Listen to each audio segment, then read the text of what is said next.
3 થી 5 વાર stool pass કરવા જવું પડે. અનેક લોકોની આ તકલીફ છે. ઘણાને સવારે ઉઠીને તરત જાય અને ચા નાસ્તો કર્યા પછી બીજી વાર જાય.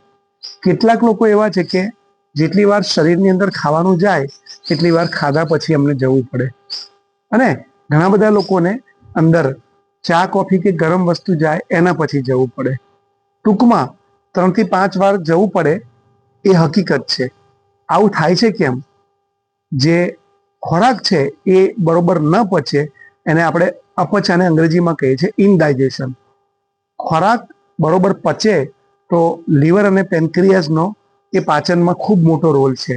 એટલે એ મળ બંધાય અને મોટા આંતરડામાંથી જ્યારે નીકળે તો એ સરસ રીતે એક જ વારમાં નીકળી જાય. એ બહુ તો ઘણાને સવાર સાંજ તો 2 વારમાં નીકળે. પરંતુ અપચાને કારણે એ જે મળ છે એ બરોબર બંધાય નહીં. એટલે જ્યારે મોટા આંતરડાની અંદર એ મળ આવે તો એના ટુકડા થઈ જાય. એટલે એક ટુકડો મળ નીકળ્યો અને બાકીનો મળ પાછો આવી ગયો. ફરીથી પાછો કોઈ એક સમયે બીજો ટુકડો નીકળ્યો. મળ જેટલી વાર પાછો આવે એટલી વાર પાછો એ થોડો સુકાય. તમે અમુક વાર દિવસ દરમિયાન જો ઓછું પાણી પીઓ તો શરીરને જ્યારે પ્રવાહીની જરૂર પડે તો એ આંતરડામાંથી પાણી ખેંચે. હવે મોટા આંતરડામાંથી પાણી ખેંચીને શરીરે તો પોતાનું કામ કરી દીધું, પણ મોટા આંતરડામાં આમ પણ ગરમી વધારે હોય તો એની અંદરથી પાણી ખેંચ્યું એટલે ત્યાં ગરમી વધી. દવાઓની ગરમી પણ મોટા આંતરડામાં, અને તીખાશવાળું ખાવાની ગરમી પણ મોટા આંતરડામાં, સ્વભાવની ગરમી અને બળતરા પણ મોટા આંતરડામાં. એટલે તકલીફ શું થાય છે કે ગરમી ત્યાં વધે તોય પ્રોબ્લેમ અને ઠંડક વધે તોય પ્રોબ્લેમ. એટલે આવા કારણોના લીધે વારંવાર જવું પડે છે. અંદર ગરમ ચા કે કોફી જાય કે ગરમ પાણી એટલે એ પ્રવાહી અંદર ઉતરે અને એની જે વરાળ છે એ મોટા આંતરડા સુધી દબાણ કરે અને એના કારણે પણ સ્ટૂલ પાસ કરવા જવું પડે છે. સાયકોલોજીકલ પણ વસ્તુ બને. જેમ કે ઘણા લોકોને બીડી પીધા પછી અથવા એ પીતા પીતા જ સ્ટૂલ પાસ થતું હોય છે. પછી એ અનકોન્શિયસ માઇન્ડમાં એની એક લાઈન અંકાઈ જાય છે. આમાં જમીને તરત જવું પડે એ પણ પ્રોબ્લેમ છે. 3-4 વાર જવું પડે એ પણ પ્રોબ્લેમ છે. તો કરવાનું શું? પાચન સરખું કરવાના બહુ બધા રસ્તા તો મેં બતાવી દીધા છે, પણ એમાંનો એક રસ્તો સીધો બતાવું છું કે જે દાડમની છાલનો પાવડર છે એ અડધી ચમચી દિવસમાં 2 વાર જમ્યા પછી પાણી સાથે લઈ શકાય છે. અને અડધી ચમચી હરડેનો પાવડર સવારે બ્રશ કરીને અને રાત્રે સૂતી વખતે નવશેકા પાણી સાથે લઈ શકાય છે.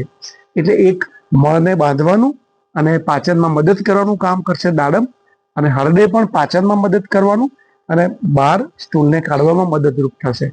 પરંતુ અપચો થાય છે કેમ? સ્થિર થઈ ગયા એટલે, બેસી રહ્યા એટલે. તો આપણે જે બી મુવમેન્ટ કે ગતિ કરીએ એટલે આપોઆપ મળ અને મૂત્ર એટલે કે યુરિન નીકળવાની આખી પ્રોસેસ બદલાઈ જાય છે. ગઈકાલે પહાડોમાં ચડઉતર બહુ જ થઈ તો કલાકો બાદ યુરિન જવાનું આવ્યું, જે સામાન્ય રીતે 2 થી 3 કલાકે જવું પડતું. તો એ ઘટના કઈ રીતે બની? આખું પાચન તંત્ર અલગ રીતે કામ કરતું થઈ ગયું. એમ તમે અઠવાડિયામાં 1 કે 2 દિવસ જ્યારે ટાઈમ મળે ત્યારે થોડું વધારે ચાલો, થોડા પગથિયા વધારે ચડ ઉતર કરો, અને રોજે રોજ સૂતા પહેલા પણ 30 થી 45 મિનિટ ચાલવાનું રાખો. ફરીથી સમજો, રોજ તો તમે વ્યાયામ કરો જ છો, પણ રજાના દિવસે દિવસમાં 2 વાર કરો, અથવા જ્યાં ચાન્સ મળે ત્યાં પગથિયા ચડ ઉતર કરો. આપોઆપ તમારું જે પાચન તંત્ર છે એનો ટોન બદલાઈ જશે. અને જે તમારો ખોરાક છે એની અંદર જે તીખાશ તમે નાખો છો એને બેલેન્સ કરવાનું તમારા હાથમાં છે.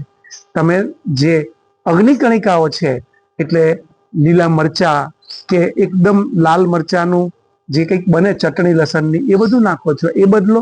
મસાલા અંદર જાય કે તમાકુ જાય એને બેલેન્સ કરો. બંધ કરવાની સલાહ નથી આપતો, પણ એને બેલેન્સ એટલે કે માપસર લેવાનું તો કરી શકો. પાચન માત્ર ખોરાકથી જ બગડે છે? પાચન માત્ર વ્યસનોથી જ બગડે છે? ના. જે સ્વભાવ છે એ સ્વભાવની પહેલી અસર ગટ પર, આંતરડાની ગતિ પર પડે છે. પકડી રાખવાની ટેવ તો મળ પકડાઈ રહેશે. શંકાશીલ સ્વભાવ તો આપોઆપ દરેક વસ્તુમાં તમે ઊંડા ઉતરી ગયા તો તો એના કારણે ગટ બહુ જ ડિસ્ટર્બ થાય છે. જે લોકો પીએચડી કરતા હોય, વધારે હાયર લેવલનું સ્ટડી કર્યું હોય કે મેડિકલ ફિલ્ડમાં કામ કરતા હોય, એ અજાણપણે કાં તો વેદિયા કાં ચીકણા થઈ જાય છે. તમે ધારો કે લેબોરેટરીમાં કામ કરો અને આખો દિવસ દર્દીઓની જ વસ્તુઓ તમારી સામે આવે છે, તો ઘેર ગયા પછી ઘરને લેબોરેટરી ન બનાવો. તમે ચમચી ને થાળી ને વાડકી ગરમ કરો અને વારે વારે દિવસમાં 25 વાર હાથ ધોવો, તો એ માનસિક બીમારી થઈ ગઈ. જંતુઓ આપણી ચારે બાજુ છે, આપણી અંદર પણ ગણી ન શકાય એટલા જંતુઓ છે. કોનાથી ક્યારે બચશો? તમે હાથ ધોવો અને 1 મિનિટ પછી તમે આમ કહીને આમ અંગૂઠો રાખો, ધીરે ધીરે ધીરે અહીંયા બધા જ પ્રકારના ડસ્ટ, વાયરસ, બેક્ટેરિયા જે હવામાં હોય જમા થવા માંડશે. 5 મિનિટમાં તો આની અંદર લાખ કરતા વધારે વસ્તુ આવી જશે. કેટલી વાર હાથ ધોશો? વાયરસ અને બેક્ટેરિયાની જોડે લડવાને બદલે તમે તમારી ઇમ્યુનિટીને એવી સરખી કરો કે તમારા બદલે એ વાયરસ બેક્ટેરિયા જોડે લડે. તમારા પગમાં તમને ગરમી લાગે છે તો તમે આખી દુનિયાને ચામડે મળશો કે તમારા પગમાં શૂઝ પહેરશો? બસ એમ જ તમે બીમાર પડો છો કે તમે કોઈ બીમારીથી પીડાવ છો તો વારે વારે તમે સતત વાયરસ બેક્ટેરિયા માટે દવા લે કરશો, તમે દર કરીને રિપોર્ટ કરાવ્યા કરશો કે તમારી ઇમ્યુનિટી વધારશો? નક્કી તમારે કરવાનું છે. સ્વસ્થ રહો, મસ્ત રહો, પણ સામાન્ય બુદ્ધિનો સહજ રીતે ઉપયોગ કરતા રહો.